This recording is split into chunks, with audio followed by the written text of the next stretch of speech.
everyone. Welcome to another episode of the Afterlife Podcast. This is your host, Pooja Chilakuri, and I'm very excited to introduce to you today my guest, Leena Zafary. Leena is a survivor of near-death experiences and spiritually transformative experiences. She has turned her journey into a catalyst for personal growth and healing. With expertise in energy healing modalities and a gift for intuitive insights, Leena empowers others to embark on transformative paths. She's also the chapter lead for IANDS of Las Vegas. IANDS is the International Association of Near-Death Studies. Her forthcoming book, Becoming Magnanimous, shares her own journey of spiritual transformation and holistic healing, providing inspiration and guidance for readers on their own self-discovery. Welcome to the show, Leena. Oh, wow. Thank you for that wonderful intro. You're doing a lot of things, yes. Thank you. And thank you for coming on this show. I've been very excited. I met you at the IANS conference. That was awesome. And I really am very curious and interested to hear your experiences, your story, your near-death experiences. Can we start there? Yes, absolutely. Wow. So my near-death experience happened in 2014, January to be exact. And so in January 2014 is when my near-death experience happened, but I'm gonna give you a little bit of backstory because it kind of, the whole experience will be more understandable. So at the end of, in December of 2013, right around there, I was, a healthy mom. I was married, 2 young children. My son was about to turn 5 in January, and my daughter was 18 months. Just one of those, just a happy mom. And I went on vacation to see some family in Houston, Texas. And at the time, I'm living in California. So I go there, have a great time on vacation. I come back, I get sick, and I come back. Just a regular, normal, common cold. But it felt different. And by the time I got home, I had this intuition, this kind of like go to the hospital and get checked out type of a voice, because you're like, oh, I'm fine. So I went, and from there, got to the hospital, and next thing I knew, I was admitted. 1, 2, 3 days go by, and I'm thinking, wow, I'm feeling better. I want to go home. All I remember during the hospital stay is, can't be here. I gotta go home. It's my son's birthday is in the next 10 days. And I need to go home. And my daughter was also, I put her to bed, and then I disappeared. And so as a mother, I'm also nursing.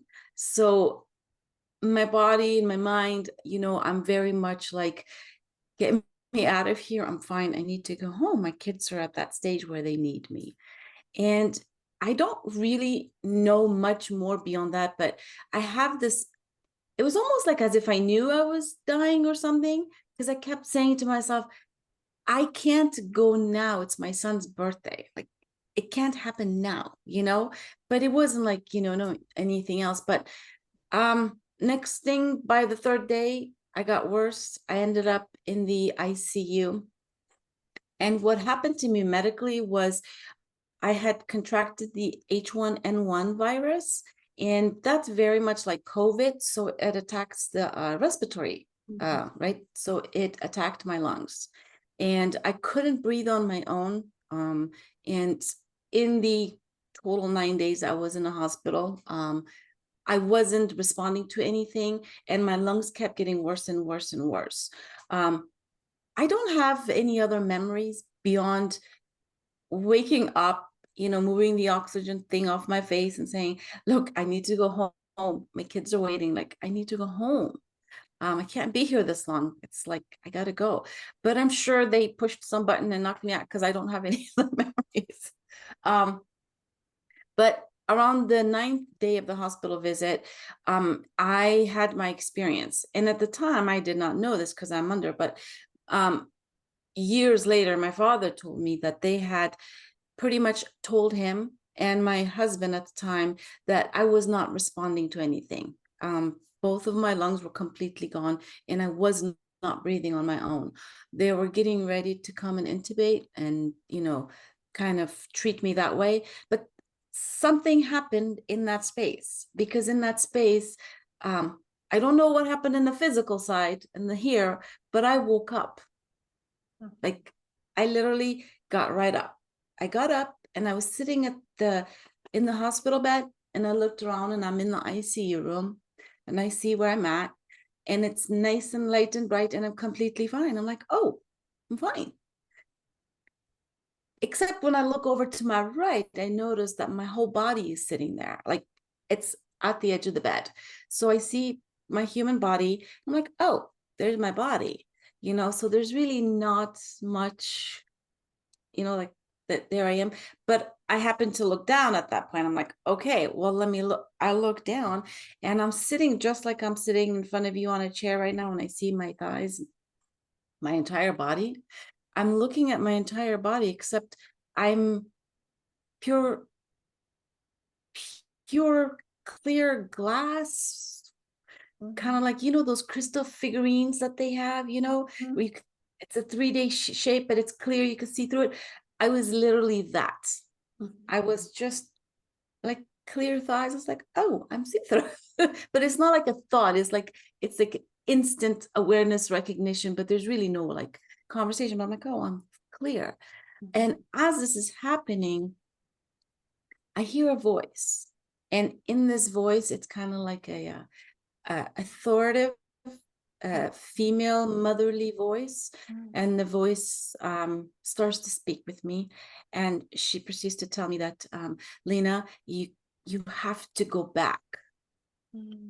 You have to go back, Leena. Your kids are waiting for you. You need to go back. But then she says, you're the only one who can make that decision, So it was almost like, okay, I was being told to go back, but I was taking my sweet time, and I knew it was my decision. And it kept proceeded. It's like it was talking to me, but it wasn't, it was coming from inside and outside, but it was kind of like, you're the only one who can make that decision. So make your decision. It was kind of like telling me to decide. Ooh, long story short, several years later, I realized the meaning of that. But in my experience, I was told to make that decision. And as I'm listening and like this is happening, it's almost like at the same time, I'm having this awareness of looking over to, my left side. And as I'm looking, it's like I see my kids at that age. At the time they were, so my son was about to turn 5 and my daughter was 18 months old. So they were both kind of like sitting there, and I looked at them, and as I look at them, I'm finally like overjoyed and happy, because you have to understand, 9 or however many days it's been, all I do is wake up and say, let me go home. Like, I want to see my kids. Let me go home. So when I see them, I'm home. At that moment, it's like, like I'm full of love and joy. And I look up, and it's like even brighter, lighter, but nothing has changed. It's almost, it's when they say it's indescribable to describe what it feels like, but it's almost like it's light, it's bright, it's calm, but it's alive, So I'm thinking, okay, but this voice, it's almost like keeps reminding me, Leena, you got to make the decision, kind of like almost like in an urgency, like rushing me, but without yelling at me. Like, Leena, come on, you got to make the decision. Like, it's you got to do it. Come on. And right as that is happening, right before I make the decision, because I'm here. Yes. I looked up further on my left. I happened to look up past my children and look past up. And as I'm looking past up, it's almost like the walls disappear, and I can see out into space. Like, it's darkness, but I can see in the darkness. And in the darkness, I see I see shadows of people sitting. Like everybody's lined up in rows facing me on my left. So I'm looking to my left, and there's like a row, like stadium, like rows and rows of people sitting in the distance. I could just see from like their waist up, like, so I see a lot of people sitting, but it's dark. And I'm thinking, oh my God, I cannot hear them, but I can feel them. And I know they were all praying for me. And I recognize them as people here on earth, like family and friends. But I couldn't see their faces. So it was like, now I wanted to see who they are. So it's almost like the minute I looked and I like put my gaze on somebody, like as if I'm looking at you, I would look in the distance and I would look at somebody. As I would look at them, like they would just light up. So I could kind of recognize them, but they would light up and they would like lift up, and then they would come closer. But as they got close, kind of like halfway, I no longer saw like a human. I saw like a candle with the flame of a candle, like the light. So as I'm looking at these people in prayer for me, my desire to look closely at them to see who they are would just, beam them up into light, and I would see them as light. And of course, you can't see light without smiling, So it's like love. And then at that moment, it was almost like somebody just turned off the lights, everything stopped. I don't have memory of coming back. I don't have memory of making a decision going into my body.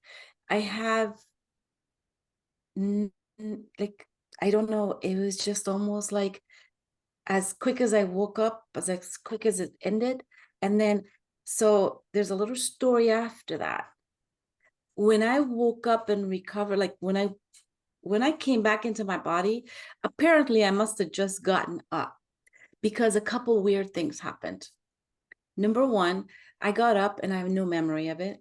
Number two, I was hungry and I asked for a burger.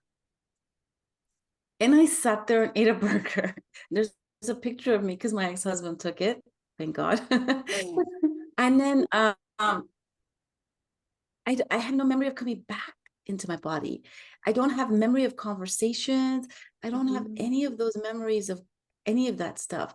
But, I got up and I ate. And another thing that puzzles even me is I was completely breathing on my own at that point. I had no need for breathing assistance. My lungs completely instantly healed. I was not told I needed to do anything. I literally got up, ate a burger and fries at the hospital, and left and went home. I had no idea what happened to me. I had no idea what happened to me. I had no idea that what happened is called a near-death experience. I had no idea that I died or came back. I had no idea that my lungs were gone. It was just like I went to the hospital and I came home. And so that was the story of my near-death experience, which left an open portal for all kinds of other stuff that's been happening the past 10 years. Oh my God. And I definitely want to ask about all of that, but this one I have to pause. I don't know if you heard me saying wow. I'm just sitting here going, wow. You were definitely outside of your body. That's an incredible experience, Leena. Thank you for sharing that with us. During that time, when you were, it just touched my heart when you were seeing all those people as beams of light, like little candles. But even more, I think, I've heard so many near-death stories. And one of the things they always talk about, the ones that are asked to go back, is usually a family member, a loved one. There was an intense attachment. And sounds like yours was with your children, right? Yeah, absolutely. By far. I didn't see anybody else in my. I know. Do you have any idea? I'm just curious who that female voice could have been. Do you know now? I know at the time you didn't know, but Have you had time to think about that and maybe wonder who that might have been? You think maybe a family member from the past, or You know, it's the strangest thing because there was a nurse who was taking care of me in the ICU. Mhm, I do not know her name, mhm, um, but I remember something about her. And I don't know if this is what I saw in my NDE or the nurse that I'm describing. mhm, I don't know, but there was a nurse and I don't know her name, but she had light brown hair and mhm. she always wore it in a ponytail and it was like up to her buttocks. So it was like really Long. straight, long hair, Uh-huh. light brownish. I don't remember her face. I don't remember, like, I don't know her name because I was in the Mhm, ICU while she was taking care of me. But I remember when I was in the ICU, um, the few times that I woke up and that I asked for my kids, I remember um, I remember one day this nurse was taking care of me and I was like and I'm still getting emotional out of it. I didn't realize it was so, mhm, but she she was taking care of me and I was so grateful for her because I was like, wow, look at this woman just taking care of my body, like, mhm, like a baby, like a vegetable, like I was so aware of her just being, taking care of me. mhm, But like that's all it was. But when I had my NDE, at first, at first split second, I thought I recognized the voice to be hers, but I don't know her voice to connect it. But that's yeah, the only thing. So I feel like that might be true because I feel like nurses and doctors, they are like angels, yes, when we're yes. when we're in situations, they just go in and they do whatever needs to be done and they take care. Mhm, yeah. And you know, I, obviously, I mean, they took care of my body while my spirit Mhm. was having an experience. Well, like that Yes, part. But the yes. fact that I was separate, yeah. So I don't know. I just feel like these nurses who speak to patients and to encourage them and call them back, I want to encourage that because I think that was my nurse. And if it was my nurse, then these nurses have so much Mhm. power into helping guide us back, you know, Yes, connecting yes, the earth from there, if that makes yes. any It sense. makes sense to me, Lena. It really does. Just I think your consciousness is still attached or can connect to the consciousness of the humans on Earth or on the other side because you're in between. And I'm just so glad that you decided to come back, to make that choice. Right? Yeah. I have a bunch of questions for you, but before I do that, I am also curious because I was reading your intro and it says NDEs and STEs. So the portal opened up and you had some more experiences. Would you be willing to share one or two of those? Oh my God, yeah. Well, wow. Okay, so an STE stands for spiritually transformative experiences. And those could be anything, and people have them. Mine was pretty powerful, but I think my NDE kind of set that up for me because it was pretty powerful. But it's a very, very long story because so much happened. So I'll give you nuggets from it, if that's okay, just That's because of fine. time. Yeah. But essentially, I had an experience, a transformative experience in a sensory deprivation tank. It's called the float tanks. So they're all over. They're just kind of like, one of those spa things. I'd never heard of them before. I'd never been to one. This is 3 years after my near-death experience. For 3 years, I have no clue that I had a near-death experience. Mhm. I was just, I came back changed, but I didn't understand the connection because I didn't know. Mhm. But when I had my STE, I actually had the continuum experiences that NDEers experience. Mm. Does that make sense? Like, so my NDE, it was very much, I woke up in the hospital, I saw myself, I saw my children, I was given a choice, I came back and I didn't think much of it. But the fact that, you know, I was dying of both of my lungs being completely gone, right? To waking up and completely being fine and, you know, eating and going home. But the STE, I went through the tunnel. Wow. Okay. And I'm going to share the tunnel experience with you because there's a lot more, but I'm going to share the tunnel experience. So when the sensory deprivation tank is basically this room filled with water, the same temperature as the human body, right? Like maybe 1 or 2 feet high, enclosed in complete darkness, complete silence. And the water is mixed with Epsom salts. So it changes the velocity and the texture of the water. So when you lay on it, you float. So when you're floating in complete darkness, your consciousness can completely rise because all your senses are blocked, kind of like in a near-death experience. All my senses were muted, right? And I had that experience. So this tank kind of created almost kind of like induced NDE in a sense, in a weird way, without me dying, but all my senses were cut off. So I had another experience. Now, before I laid in this float tank, I'd never meditated. I was not spiritual. I didn't even hear the word meditation. Like it was not in my vocabulary. It wasn't. I never heard of the word chakras. I'd never heard of it, knew nothing about it. And so here I am thinking I'm going to do this fun activity with my cousins. I lay down, and the first thing that happens is after my struggles and my experience, when things calm down, it's in the pitch black. I open my eyes and it's still pitch black. In the pitch blackness, I see this beautiful wave of energy light, kind of like the smoke off the front end of a cigarette, beautiful waves. A wave like that came from behind me, and I just looked at it, and it came up in front of me, and I breathed it in.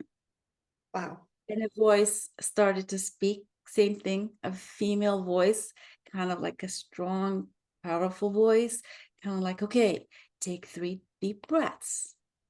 I was like, okay. I took my deep breaths and I inhaled. As I'm inhaling, I'm watching this beautiful ribbon enter my nose, and I'm like, it's going in my body. As it comes out, this voice starts to speak to me, and the voice says, because my hand was on my belly, and the voice starts talking to me about chakras. And because I was like I was being fidgety, my neck was very discomfort, like it felt like my neck was hanging. So the voice said, just take 3 deep breaths, relax. And then it says, those are your chakras. And then all of a sudden, whoop, my awareness goes, what? And then the voice goes, those are your chakras.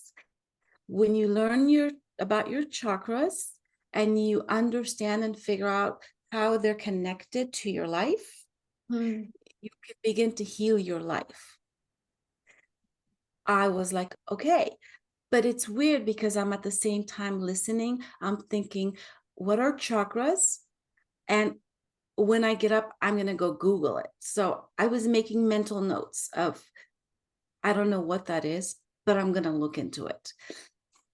So at that point, all of a sudden, I actually go through this tunnel. All of a sudden now, I'm in a tunnel, and I'm in a vehicle, right? And I'm sitting in the vehicle, and I notice I'm in a tunnel, and I'm going really, really fast. And as I'm going through this tunnel, I notice that the vehicle I'm in changes into kind of like an airplane. I'm like, okay, so I'm going through this tunnel, and now I'm in an airplane. And as I'm going, and it's happening at the speed of light, but it's also slow enough for me to see it happen.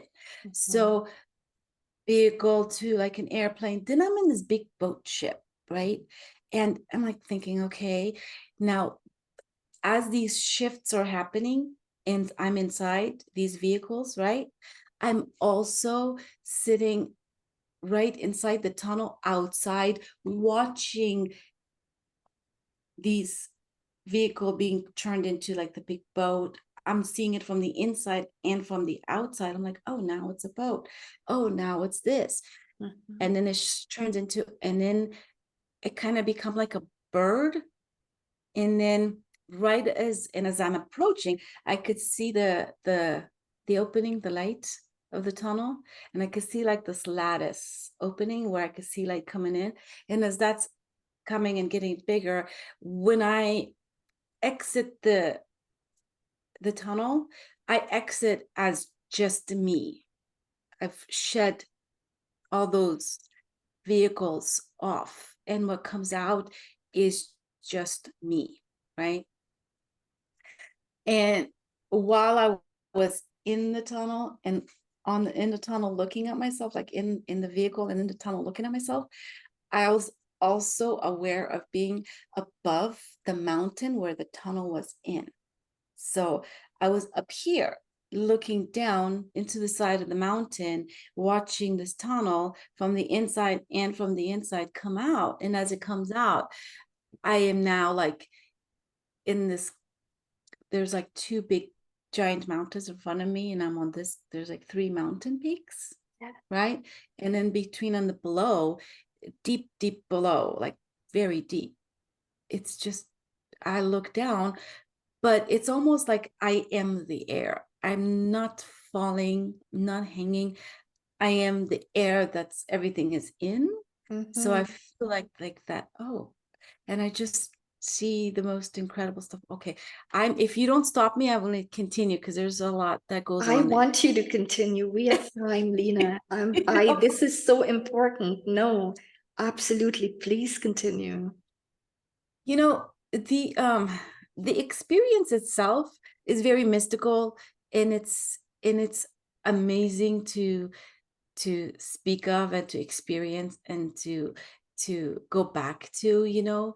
Um, but it's kind of been like one opening and one like afterwards has been really another big shift. You Mhm. know, the actual experience is great, but so much happens when we come back from an NDE. You know, it's like And I it. definitely want to talk about that because I know that it's not easy. I don't know what I would do. First of all, if I've never been outside my body, but I can only imagine. This is going to sound a little weird, but did you feel Weird. weird coming back into your body? Like, do you feel in your body as you are right now, Leena? Do you feel the uncomfortable? Do you feel that was more expansive? Do you know what I'm asking? Like, I can't even imagine what that would feel like to be You know, outside like it's very interesting you asked that because um, I I've definitely, you know, saw myself outside my body. Even before this NDE, I had another out of body experience when I was younger yeah. uh, that I had. But for me, I don't recall going back into my body, so I don't know that experience of, you know, being there. But what I do, what I did experience when I came back, I didn't recognize my body as me. Like Mhm. it's almost like I see myself, my inner self. Mhm. Okay, this is gonna sound crazy, but I like I see such strong, I want to say beautiful, and I want to say like I feel incredible when I think about myself. I know this is okay, but at the beginning, it was so hard because I would feel so incredible. I would feel so amazing. But then I would find myself walking and I would see a mirror somewhere and I would get a glimpse of myself. And I would sometimes be like, whoa, that's me. Like I couldn't recognize the human Mhm. body. It Mhm. felt different. Oh, that's what I look like. Because in my mind, I feel and look different. But Yes. when I see my reflection, it's different. Now it's different Mhm. since I've done a lot of integration and a Mhm. lot of work. Mhm. At the beginning, it was difficult because it was almost like I didn't recognize my body for myself. So that is an interesting question that you asked, but now it's different. Now it's like I kind of had to upgrade my human body to who I knew myself to be. Wow, that's powerful, Leena. I'm actually going to write that down because, we don't realize, our bodies are very important because they harbor the most important part of us. That's our soul, right? And Yes, and and those love first few that. years, I was so consumed with life and with being a mother and dealing with all the after effects, Mm-hmm. which the first few years, my life actually fell apart a lot. It was really difficult Mm-hmm. to it was difficult to be. I don't know how else to explain it. Mm-hmm. It was difficult to be me again because I was more than the me I was before, Yes. but I couldn't. It was almost like I wanted to shout it through the rooftop, but Yeah. everyone's like, well, you're still you. But they were seeing the same me that I was seeing in the mirror. And they were still seeing that Yeah. version of me. It was Yes. almost like that. But yeah, I realized that um that this body, our body is absolutely incredible. It's Yeah. a representation of our thoughts and our emotions. And yeah, I kind of let my thoughts and emotions go wild for a while because my physical appearance was not connected to who I was kind of in between feeling. So Yeah. yeah, that was And I interesting. really appreciate what you said about doing all the work to do the integration. Because while we're here on this earth, we have to live inside this body. And then for those of us who've had these experiences, it is hard to, live in this reality because you've seen a different reality, right? So I guess that's one of my questions is because I know you're also the chapter lead for the International Association of Near-Death Studies in Las Vegas, right? And I'm sure that it's a very good support for those people that have had NDEs and STEs. What is it that you find in common, the struggle that most people have after they get back? But there are some struggles that you find is pretty common. You know, I think, yeah, one thing really jumps out at me. So um, there's a lot. There's so many changes. There's so many things that happen to us when we come back. But the biggest thing really is depending on where we are on our Mhm. spiritual journey and depending on what our belief systems are before having an experience. So Mhm. that varies for each person. And again, each person's experience is different. So I can only speak to my experience, and the people who resonate will be like, yeah. So my biggest struggle was first not knowing what happened to me, but dealing with all these changes that was happening in my body and in my senses, and then not knowing and then having the experiences. So like when they present themselves to my world around me, like my family and my friends, because Mhm. I don't know, they don't know the changes that's happening to me that I'm not even aware of. So now we have, you know, without realizing, that it becomes really, really difficult because I was feeling the sense of having to explain and prove myself when my experience and without understanding why. And I was constantly being kind of told, like, okay, you're crazy, you're weird. That doesn't make sense. When I tried to share my story with people, like experience, kind of like this happened, like this happened. Mhm. It was almost like too much for people. So it was hard because I felt weird talking about it because people couldn't understand, and I couldn't understand that they couldn't understand because I wasn't understanding. Yeah. So it becomes difficult. um best gift we can give each other on any level, on any subject, is the gift of listening to each other. We need to be heard, and I wasn't being heard. And because I wasn't being heard, I was struggling in that. And so as I've integrated in the past few years, part of integration is just being heard. It's being around people who can listen to you, accept you, even if they don't understand you or doesn't quite get it, but just allow you to be. Because in that space, not only do we find healing and integration, but it almost like ripple effect. It ripple effects. It's energy vibration, because that sense of calm is what we're all looking for. And when we come back so much, so for us to be validated or heard, it's almost like we get to sit in the calmness of it. And then the opposite happens when we're not heard, or kind of told you're crazy, or that doesn't make sense, or people kind of tune out. It makes it difficult, at least from my experience. It was difficult. And it was for this reason that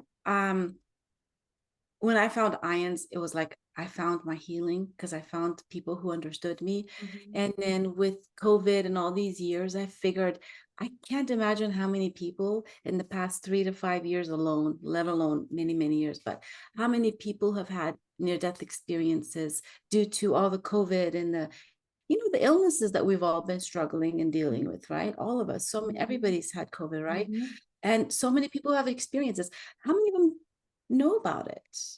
We don't talk about it. So my passion is to educate people about these experiences, that they happen, whether you understand it or not, or get it or not, they happen, because here I am, right? And number two is to create a safe space for people who've had experiences to come and share and speak without being judged, to be, like just in a space of unconditional love, because that's really what we seek to bring from there here, is that unconditional love. Yes. And, speaking of that, Leena, thank you for creating that space. I think creating these conscious spaces is something that's close to my heart, because I feel like there's so much wounding and trauma, grief, loss. Life is not easy. And I think these spaces, for me, when I listen to stories such as yours, or my other guests, or what I'm reading, something, that someone's shared about their NDE, what that does for me, even though there are no cookie cutter answers, it somehow helps me put like a closure to some of life's questions. It gives me peace about it, and that's why I love listening. I binge on these stories. To me, it's like my spiritual food. It just helps me to realize you and I, every one of us that's listening and watching, we are magnanimous. We are not just this body, right? And I haven't had that kind of sight like you have. Listening to your story, what is so amazing is your consciousness seems to have split. Like you could be inside that vehicle and outside looking inside. That to me is amazing. You were, sitting up at the foot of your bed, looking at your body, so this is very, very fascinating to me, Leena. One of the questions I do have is, have I let you talk about all your experiences, or did I cut you? Like, is there another one? I don't mind, because you just seem to be this treasure house. So you can keep going. If there's another one you'd like to share, we're all yours. Well, after I had both of those two experiences, in 2014, I had my near-death experience in the hospital. And then 2017, I had the spiritually transformative experience. And it took probably another year or so. Within the next year is when I actually discovered IANDS and the term near-death experience. So as you can imagine, my world just plopped open, right? So I finally found a term for what my experience was. And for the first time, I stopped freaking out, because after my STE, I really, really seriously thought that I was the only one in the world had this experience, and I was so freaked out. I was actually like, how do I put words to this? How do I share this? I need to share it, but how do I talk about? I thought I was alone. I really genuinely thought I was alone. So when I discovered other people, and in books, of course, some of my favorite authors like Dr. David R. Hawkins, he writes about this, and he's an experiencer. I realized that, whether we know it or not, when we reach certain frequencies, we naturally find other people. So we get to learn. And through that experience, I learned a lot about near-death experiences and the after effects and how it affects us as adults. And then when I learned about children and having near-death experiences, well, that started a whole nother thing, because it never dawned on me that children would have near-death experiences. I don't know why, because at first I thought I was the only one. So baby steps, right? But when I discovered that children have near-death experiences, I was like, whoa. I discovered PMH Atwaters, who's an author. She's a researcher, and I met her at the IANDS conference 2 years ago. And she wrote a few books and talks about near-death experiences of children. So she's done the research, and she's documented milestone of children who've had experiences and how, because how it affects them. The important I learned about near-death experiences: you cannot fake a near-death experience, and you cannot ignore it. Like you cannot deny it, right? Because whether you can't, it's a natural evolution that kind of happens. So when I started to hear all these stories, I was like, that's weird, because that kind of describes my childhood. That makes sense. Okay. So I started to resonate with a lot of the experiences of children who've had experiences, which kind of got me to think, let me go ask my mom to share any stories about my childhood. Right. I didn't think anything of it, and I did. And so I went and I asked my mom, like, do you anything from birth to now, what happened to me? She goes, oh yeah, let me tell you the story of your birth. Ooh, the story of my birth. I don't know how much time we have put in. Go ahead, Leena. No, But go ahead. I had a near-death experience at birth.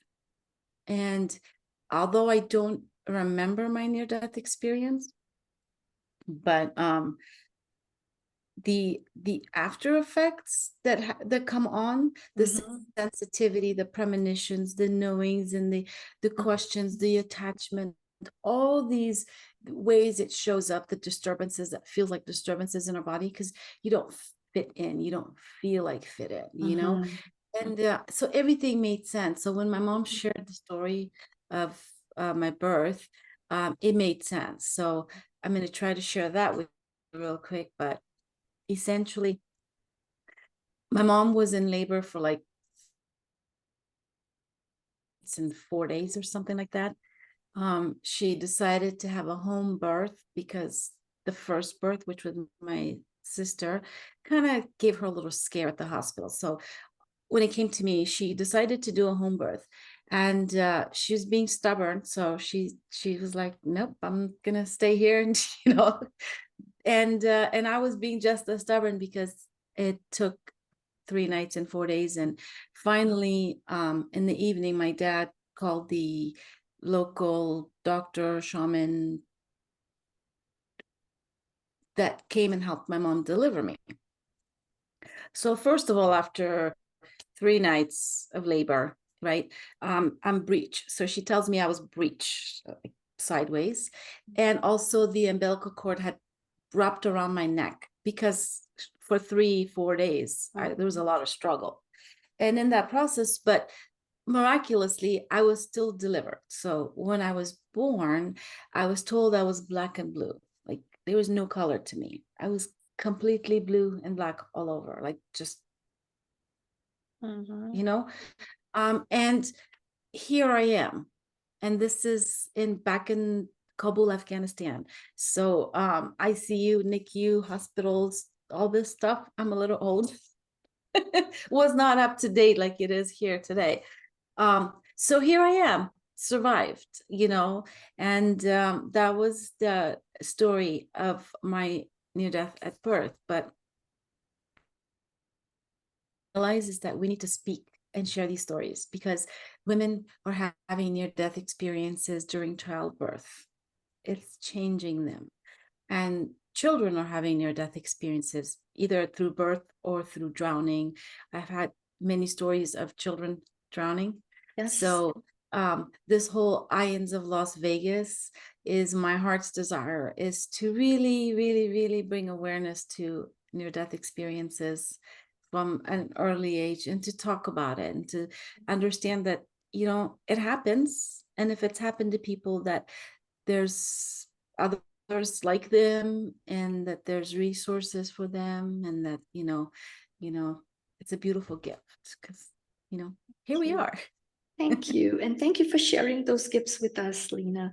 This is one of the reasons I'm having these conversations, because so many people have had these experiences, but they're not feeling supported, or they may be feeling very lonely.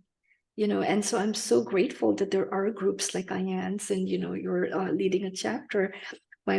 I have two last questions for you, and I won't keep you very long. And please don't feel like you're taking up time, because these experiences that you're sharing, that's why I kept encouraging you to share more and more, because you never know who's listening and who's had a similar experience. So thank you for doing that. I don't take it lightly, Leena, because all of the experiences that you've had prior to the experience that was trauma, so when you're recounting them, I know that there is a danger that you may relive some of that. And so I really appreciate the grace with which you've shared everything. Thank you. Yeah, my last two questions. One question, this is a curiosity question. A lot of the people with NDEs, if they've been on the other side, many of them, when they're fused with that, like that unconditional love or that energy, and you saw that energy ribbon that you breathed in, do you think that was something like what people talk about, like the Christ consciousness, or the pure unconditional love, this pure consciousness? Or I'm just curious.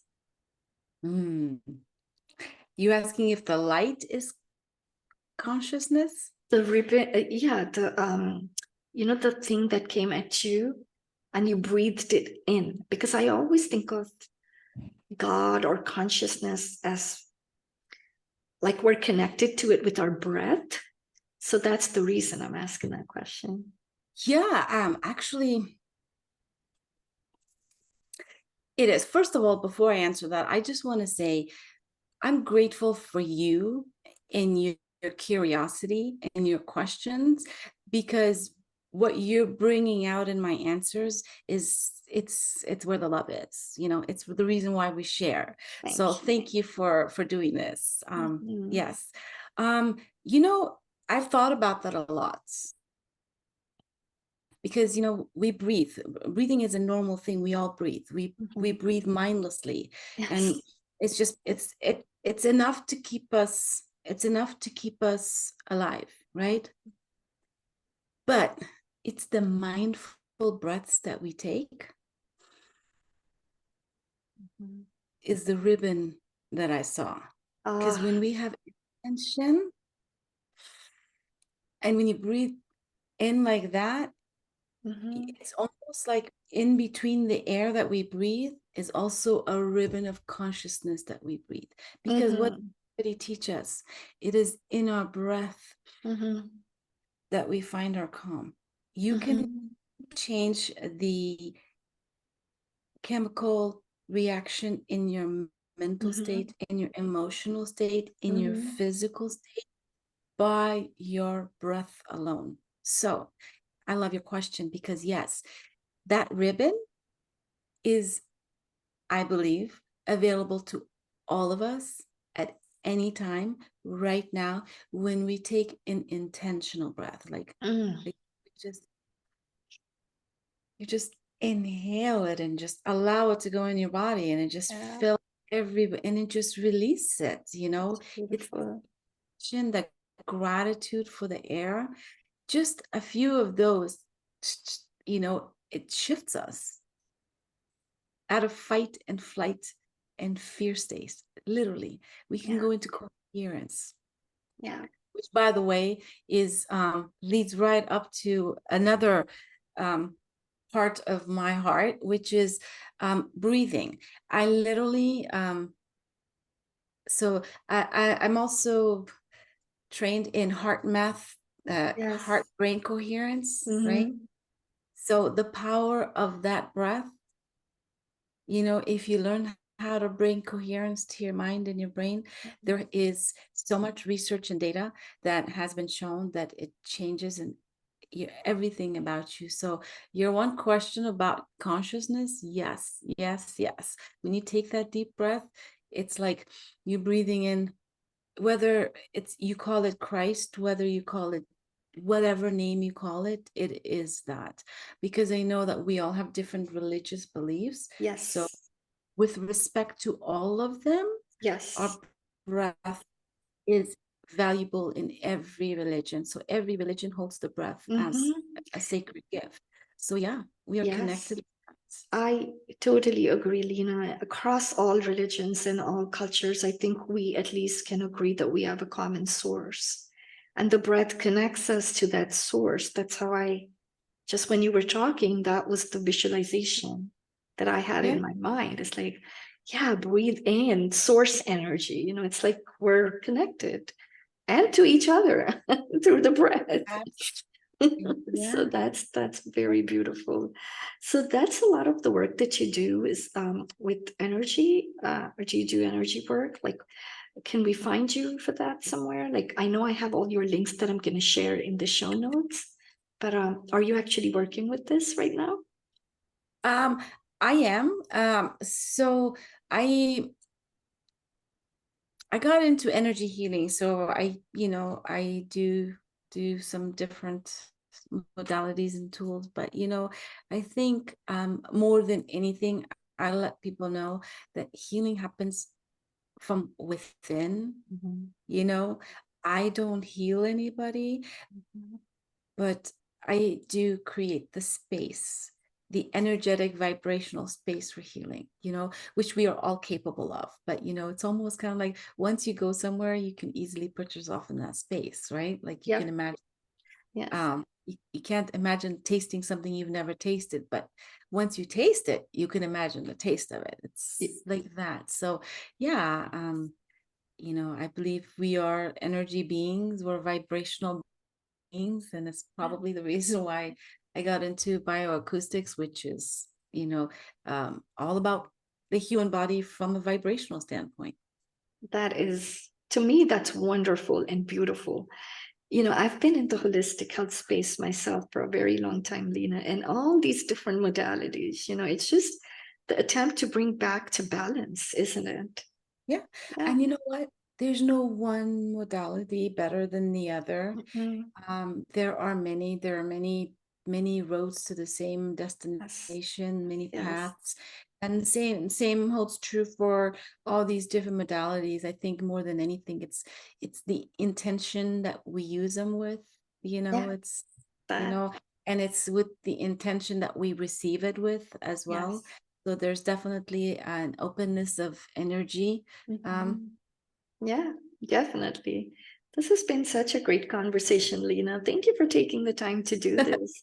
I really appreciate it. I'll have all your information in the show notes for anyone that wants to reach out to you. And I'm actually very happy and excited. I just joined your IANDS Facebook group. So I'm looking forward to staying connected there as well. Oh, thank you so much. I just want to say thank you for having this podcast, for sharing your voice and allowing us to come and have this conversation and share our voice and experience. And I just want to tell the world, experiences happen, whether it's to you or a loved one, that it's a beautiful gift and that we can learn so much from it. So thank you for allowing me to share. Thank you, Leena. Thank you.